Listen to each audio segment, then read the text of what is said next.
اعوذ باللہ من الشیطان الرجیم بسم اللہ الرحمن الرحیم والوزن یومئذ الحق، اور اس روز وزن ہوگا حق ہی میں۔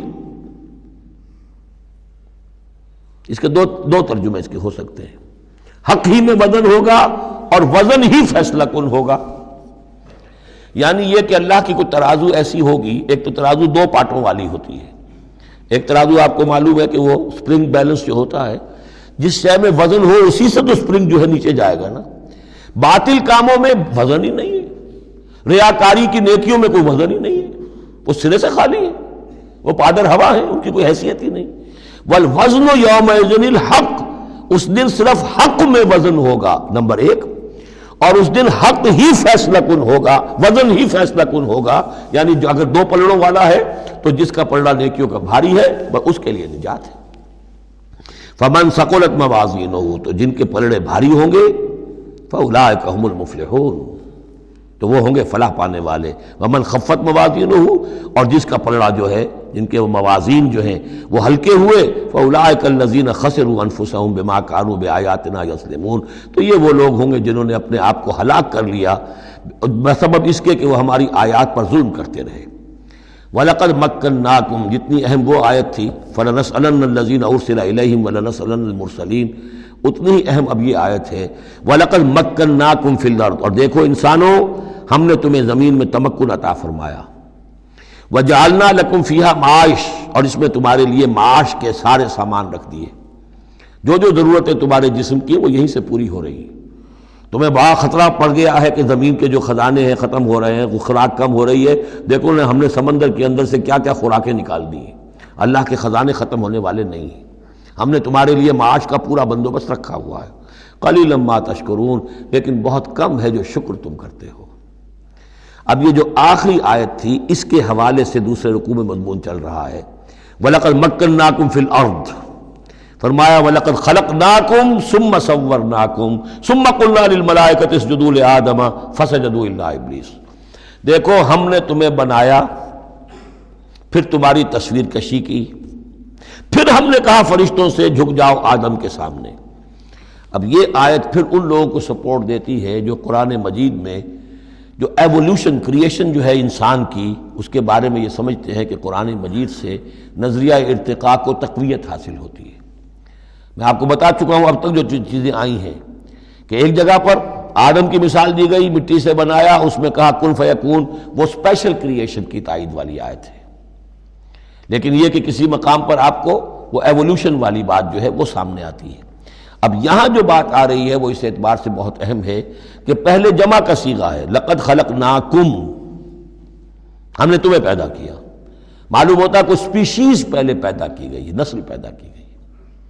ثم صورناکم، پھر تمہاری تصویر کشی کی ہے، فنیشنگ ٹچز دیے ہیں، تمہیں بنایا ہے، تمہارے نقش و نگار سنوارے ہیں۔ ثم قلنا للملائکۃ اسجدوا لآدم، پھر ہم نے حکم دیا فرشتوں کو کہ جھک جاؤ آدم کے سامنے۔ آدم تو ایک ہے، لیکن یہاں صیغے آ رہے ہیں جمع کے، اور اسی کی تائید ہو گئی تھی ان اللہ اصطفیٰ آدم و نوحا وآل ابراہیم علی العالمین، آدم کو بھی چنا تھا۔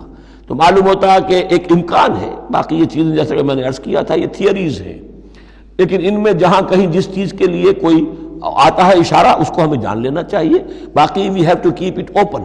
ابھی دیکھیں گے اللہ تعالیٰ، ہو سکتا ہے جب حقائق اور مزید واضح ہو جائیں تو قرآن مزید مبرر ہو کر سامنے آ جائے گا، لیکن جس حد تک وہ اشارات اب بھی ہمیں مل رہے ہیں انہیں بھی سمجھ لینا چاہیے، نوٹ کر لینا چاہیے۔ وَلَقَدْ خَلَقْنَاكُمْ ثُمَّ صَوَّرْنَاكُمْ ثُمَّ قُلْنَا لِلْمَلَائِكَةِ اسْجُدُوا لِآدَمَ فَسَجَدُوا إِلَّا إِبْلِيسَ، اب یہ مضمون ہم پڑھ چکے ہیں۔ سجدہ کیا سب نے سوائے ابلیس کے، لم یکن من الساجدین، نہ ہوا وہ سجدہ کرنے والوں میں۔ قَالَ مَا مَنَعَكَ أَلَّا تَسْجُدَ إِذْ أَمَرْتُكَ، اللہ تعالیٰ نے فرمایا کس چیز نے تمہیں روکا ہے جبکہ میں نے تمہیں حکم دیا، تم نے سجدہ کیوں نہیں کیا؟ قَالَ أَنَا خَيْرٌ مِّنْهُ، یہ اس کی اپنی استکبار کی بنیاد پر تھا۔ وہاں استکبرا، ابا واستکبرا، صرف یہاں اس کا قول نقل کر دیا، انا خیر منہ، میں اس سے بہتر ہوں۔ خلقتنی من نار وخلقتہ من طین، مجھے تو نے بنایا ہے آگ سے اور اس کو بنایا ہے مٹی سے۔ قال فاہبط منہا، اللہ نے فرمایا تو اتر جاؤ اس سے۔ فما یکون لک ان تتکبر فیہا، اب تو تمہارے لیے کوئی موقع نہیں ہے کہ اس جنت کے اندر اکڑو اور اینڈو۔ فخرج انک من الصاغرین، اب تم ذلیل اور خوار ہو کر یہاں سے نکل جاؤ۔ قال انظرنی الی یوم یبعثون، اس نے کہا ذرا مجھے مہلت دے پروردگار اس دن تک کے لیے جس دن کہ ان کو دوبارہ تو زندہ کرے گا، قیامت تک کے لیے مجھے مہلت دے دے۔ قال انک من المنظرین، فرمایا ٹھیک ہے جاؤ تمہیں مہلت دی گئی۔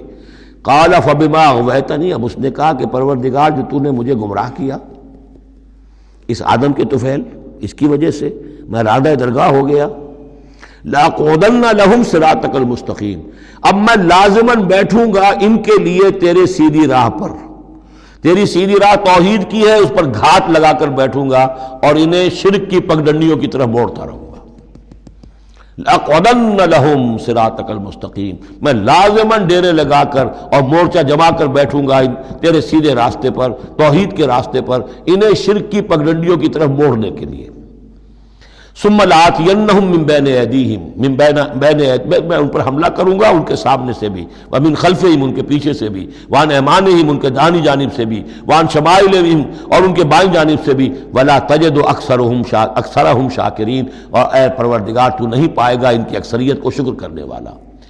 قال اخرج منہا مذموما مدحورا، اللہ نے فرمایا نکل جاؤ یہاں سے برے حال میں، خسیس حال میں اور مردود ہو کر، دھتکارے جا کر، لمن تبعک منہم، جو کوئی بھی ان میں سے تیری پیروی کرے گا، لاملأن جہنم منکم اجمعین، تو میں تم سب سے جہنم کو پر کر کے رہوں گا۔ وَيَا آدَمُ اسْكُنْ أَنْتَ وَزَوْجُكَ الْجَنَّةَ، اور اے آدم اب رہو جنت میں تم اور تمہاری بیوی، فَكُلَا مِنْ حَيْثُ شِئْتُمَا وَلَا تَقْرَبَا هَٰذِهِ الشَّجَرَةَ فَتَكُونَا مِنَ الظَّالِمِينَ، تو کھاؤ اس میں سے جہاں سے چاہو، ہاں اس درخت کے قریب مت جانا، تم ظالموں میں سے ہو جاؤ گے۔ صدق اللہ العظیم۔